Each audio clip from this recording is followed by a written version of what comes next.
Hola amigos, ¿qué tal? Stuart here from Spain Speaks with an update on the current situation here in Spain, day 269 of the current situation. And we're coming to the end of a long weekend, at least the long weekend in this part of the country, and a very important long weekend as it's going to be a test to see if we can keep the virus under control in the weeks leading up to Christmas.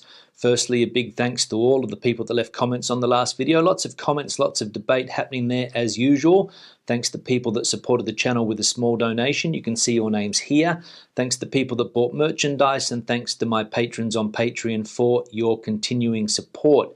Now, let's get into some of the news, and the health minister has been busy in recent days. He came out yesterday and appealed for responsibility at Christmas, saying that we cannot put a policeman in every home. When asked if there will be Christmas in Spain this year, he said, "Of course there will be. We will celebrate Christmas, but we will do it in a different way." The Ministry of Health has today launched a message of prudence, caution, and individual responsibility for these Christmas holidays that are coming up on the calendar, and that this 2020 should be celebrated differently from other years due to the circumstances created by the pandemic. "We cannot put a policeman in each home," highlighted the Minister of Health, Salvador Illa, who recalled that the plan that the Health Department agreed on with the autonomous communities to safely celebrate Christmas was to not move during these dates, except on the designated days of December the 25th and the 31st of December and January the 1st, 2021. So the Health Minister there, Mr. Illa, calling for prudence, caution, and individual responsibility for the Christmas period this year.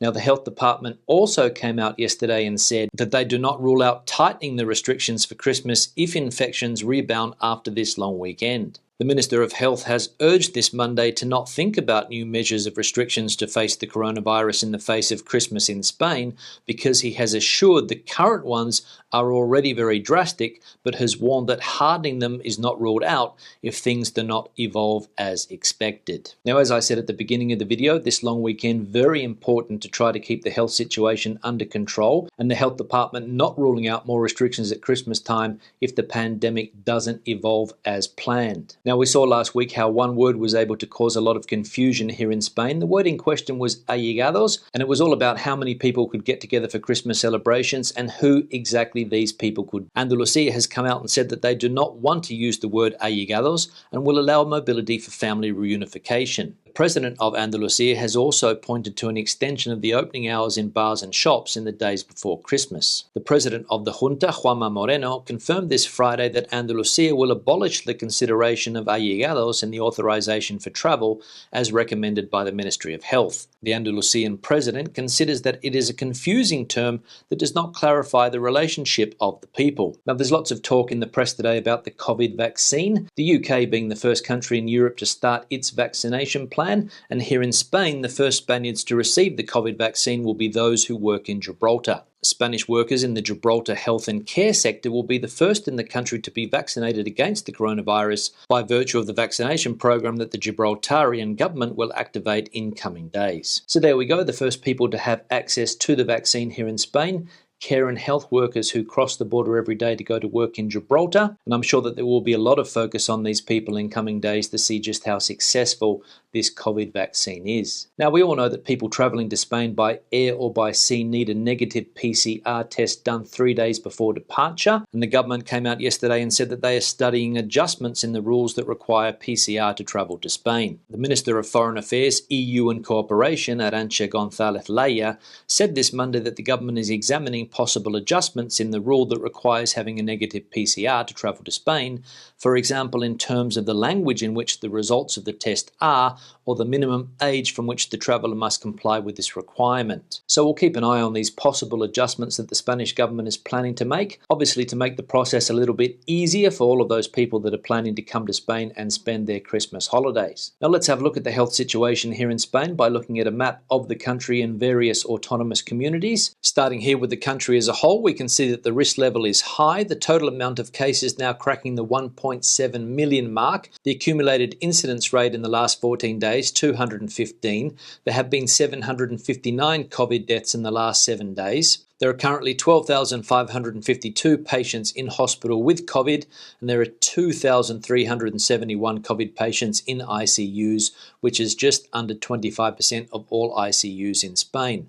The Madrid community now, we can see that the risk level is extreme. The total amount of cases, the accumulated incidence rate in the last 14 days, 222, 25 COVID deaths in the last 7 days. There are currently 1,669 patients in hospital in the Madrid community with COVID, and there are 320 COVID patients in ICUs, which is just over 26% of all ICUs in the Madrid community. Andalusia now, we can see that the risk level is high, the total amount of cases there, the accumulated incidence rate in the last 14 days, 204, 143 COVID deaths in the last 7 days, 1,761 COVID patients currently hospitalised in Andalusia, and there are 369 COVID patients in ICUs, which is just over 22% of all ICUs in Andalusia. The Canary Islands now, the risk level is low. There have been no cases diagnosed in the last 24 hours. The accumulated incidence rate in the last 14 days sits at 71.19. There has been one COVID death in the last 7 days. There are 223 COVID patients hospitalised in the Canary Islands, and there are 47 COVID patients in ICUs, which is just over 10% of all ICUs in the Canary Islands. Now, we all know that the former King of Spain, Juan Carlos III, is currently in the United Arab Emirates. He has been there since the summer, but he might be starting to feel that he has overstayed his welcome,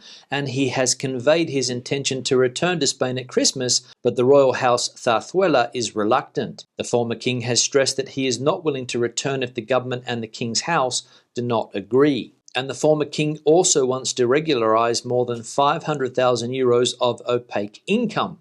The initial investigation found evidence of tax crime in 2 of the 3 years analysed. So the former king looking to come back to Spain and spend Christmas with his family. However, the royal family doesn't seem overly keen, and of course the former king still causing headaches for the royal family here in Spain. Now let's have a look at some of the comments from recent videos. One here from Paul: shorter working week, shorter wages, more employees. Government get more national insurance payment and collect taxes without having to pay unemployment benefits. Seems like a good plan for the government's finances. But Spain will need more businesses, as the service industry will not support employment for at least 2 or 3 years.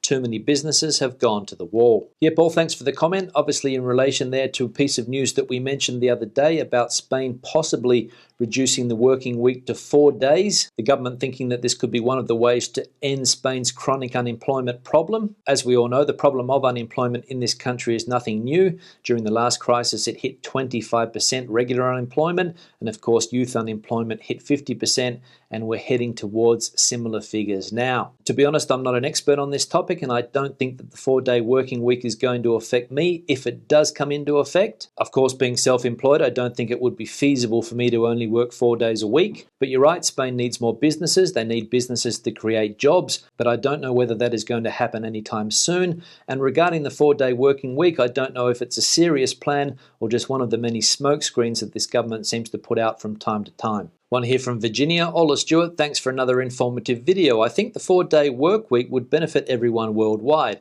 I live in the US, where everything is work, work, work, and no time for any family life work balance. It's no wonder that we lead the world in the most heart attacks and high blood pressure. I would happily work 4 days, 10 hours, and have 3 days off. Yeah, Virginia, thanks for the comment. Obviously in favour of the 4-day working week there, saying that you work too hard in countries like the United States. Everything is work, work, work, and you can't find that work-life balance. Here in Madrid as well, it's difficult for people to find a work-life balance, especially if you're working in the private sector. It's another story altogether if you are in the public sector. A lot of workers in the private sector have seen their work-life balance deteriorate in recent years. And with the current crisis that we have, I don't think it's going to get any better. A lot of people in Spain used to say that they work to live and not live to work. But again, a lot of people that I know, especially in this part of Spain, seem to work fairly hard and don't really have a good work-life balance either. One here from Vietnam: Hi Stuart, thanks for update 267. My wife and I have been following you since day one. We were on vacation March the 1st, 2020, but we had to leave on March the 17th, 2020. That same day the Spanish government closed all the airports at midnight, but we left at 7 a.m. that morning. We cannot wait to go back to Madrid. Take care and be safe. Yeah, Vietnam, thanks for the comment, and good to see that you and your wife have been regular followers of the videos over these months, and you're looking forward to coming back to Spain. I suppose that there are lots and lots of people around the world in a similar situation, people that decided to get out of the country back in March and haven't been able to return. To be honest, you probably made the correct decision getting out while the going was good there back in March, because things got pretty hairy and pretty bad in the coming months. But I'm optimistic that 2021 will be a better year and lots of people will be able to come back to Spain and enjoy everything that this country has to offer. One here from Shelby. There's already 4-day work weeks all the time in Spain due to so many public holidays. Ha ha ha ha. It would only work if they are actually productive during those 4 days, even though in Spain, while they have long work hours, studies show they're not productive during these hours, and that's the main problem. Yes, Shelby, thanks for the comment. Too many public holidays? Ha ha ha. You could be right. I don't want to talk too much about this because it can be a sensitive topic. The topic of public holidays in this country, we mentioned it the other day. And I also saw that there was a fair bit of debate in the comment section about the words mañana and siesta. Some people saying that the siesta culture is still a problem in Spain,